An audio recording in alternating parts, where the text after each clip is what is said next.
Hello there, my lovelies. This is Brady. Now, you may notice that we have a little bit of a glam up this week. Ooh, aren't I looking so nice and fancy schmancy? It's because I got a new camera, and hey, I'm excited for it. Thank you, Stimulus. Reviews versus the world. Alright, the first thing I want to do is I want to get to the big gun. You know, just get right to it. And that is Falcon and the Winter Soldier. So this week we had the premiere, and oh my gosh, was it good. Now, here's the thing with me.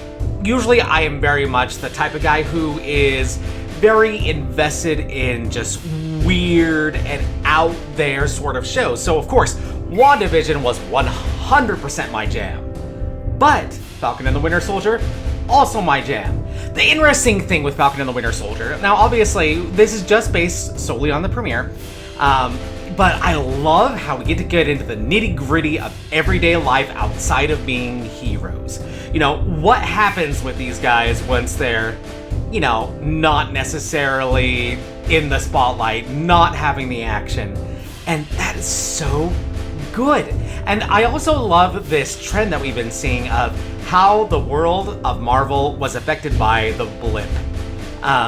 Because there are so many things that would affect everyday life, and the fact that Marvel is actually going in depth in exploring that is awesome. Now, of course, the moments in between action are great, but the action is also awesome. You know, one of the things with TV that I've always been a TV before movies type of guy. And one of the things with TV that I always see people complain about is, well, they just don't have the budget, so it doesn't look as good.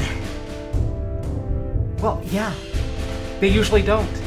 But Falcon and the Winter Soldier, woo, boy, does it look good.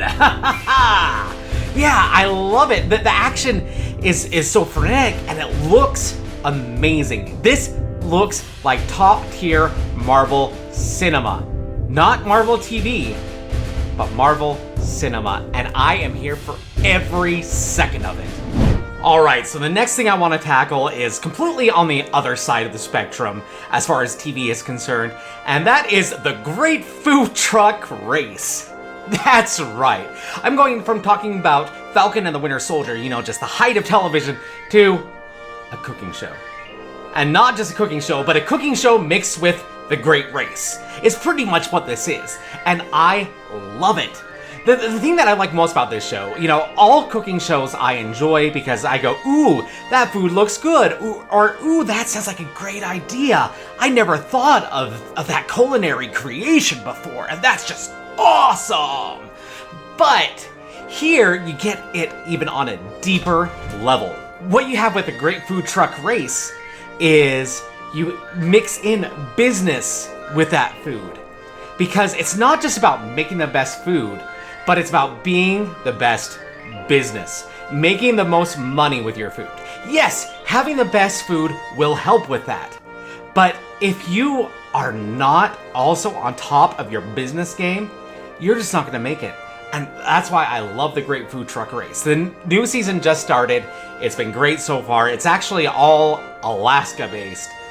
So, you know, it's interesting seeing the cold factor into things at this point, but I love this show. I just adore it. Next, let's take a second to go over to the world of podcasts, because I am in love with Dungeons and Daddies. So, Dungeons and Daddies is a live play D&D podcast, and if you know me, you know that might be something that I'm into because of, well, I don't know, maybe running one of my own? Yeah, by the way, you should check out 1D10 the show. Pretty good stuff, if I do say so myself, which I do because, you know, I make it. Anyway, so Dungeons and Daddies, I love D&D live play podcasts that don't take themselves too seriously. That don't care about the rules. They can be loosey-goosey with the rules because it's all about the story. And it's all about the humor, and that's exactly what you get with Dungeons & Daddies. I would say it is right there with the Adventure Zone, which, if you know me, that is very high praise. So, Dungeons & Daddies, it's obviously a D&D campaign, but it takes place with real dads from our world getting transported to the Forgotten Realms and having to deal with their new situation there, and realizing that they are getting these magical powers because, hey, that's how Dungeons and Dragons works, right? And it's hilarious. It's a lot of fun. They have a ton of episodes up right now. If you are into Dungeons and Dragons at all, or if you're just into improv comedy at all, because that's really what D&D is it's long-form improv, then you've got to check out Dungeons and Daddies. It is a good freaking time. All right, now it's time to get a bit controversial, I guess. I'm going to talk a little bit about Justice League Snyder Cut. I just don't get the appeal of Zack Snyder, of his filmmaking style. You know, his whole slow motion, and then fast all of a sudden,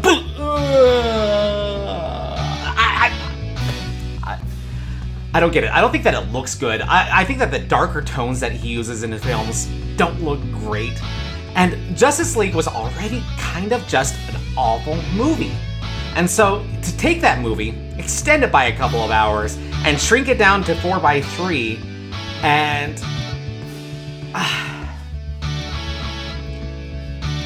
I'm on part 2. I'm having to watch this in stages, because I can only put up with so much. But I can't really recommend it very much. Now, one thing that it does do right is it does make the story make a heck of a lot more sense. Because the story from the original Justice League movie was utter nonsense. You had no idea what was really happening at any point. And here, at least, you get a little bit of clarity. And, you know, it goes a little bit back into, you know, the backgrounds of the characters, you know, Flash, Cyborg, finding a little bit more about what they're really about. But that doesn't make up for bad writing. That doesn't make up for bad acting. And that does not make up for bad cinema. I'll keep watching it. It's a trudge, you know, but I'll get through it. Somehow or another, I will make it through Justice League Snyder Cut. And lastly, I wanted to end with a game. Now, I haven't had very much time for gaming, and to be honest, most of my time gaming has actually been spent playing more Assassin's Creed Odyssey. I'm just addicted to that grind. But one thing that I was able to get into is the re-release of Kingdoms of Amalur Reckoning on the Switch, which is so cleverly titled Kingdoms of Amalur Re-Reckoning. Alright, so the awful name of this remaster aside, this game is one that I've always enjoyed. I've gotten into it a few hours, you know, here and there, and I've generally enjoyed my time with it, but there's just something that kept me away from finishing it, and probably that was because I had it on PC, but hey, they released it on the Switch, so guess what? I played it. Yeah, of course. You know, you release this, developers just release a game on the Switch, I will buy it and probably enjoy the heck out of it. That's all it takes. So Kingdoms of Amalur Re-Reckoning is an RPG that is from, I believe, 2012, so almost 10 years now, and it was released at a time when it really didn't hit with much of a bang. But it's this classic style Western RPG where if you have played things like Skyrim, for example, obviously you'll get a little bit of that feel here. As you develop your character, you work on your different attributes, you know, you gain loot, you level up, and you make it so that you're stronger in certain weapons than other weapons, etc. I mean, it's pretty standard fare as far as all that's concerned. But where Kingdoms of Amalur Reckoning really, really stands out to me is the combat just feels fun. It feels like a blast, especially Beyblades. Beyblades are kind of my bread and butter. Like, I always love playing a good roguish character in any sort of RPG like this, and being able to have those Beyblades and have it look so darn cool and play so darn well makes it just a lot of fun. And really, this game is cheap I highly recommend picking it up on the Switch if you can. And that's really it for this week. I mean, it was a little bit of a lighter week for me. A lot of that has to do with we've been doing a lot of home renovations around the house. You know, work has gotten busy, but I still wanted to at least get a video out for you. Sorry that it is a day later than normal, but I hope that you enjoyed this. And of course, if you did, like, subscribe, share with your friends, let people know, because, hey, I enjoy doing this for just me, but the whole point of this is to spread my love of media to the masses. And that's you guys. You guys are the masses. It's like you gotta share it. You gotta let people know that, hey, this is pretty cool. So do it. Reviews.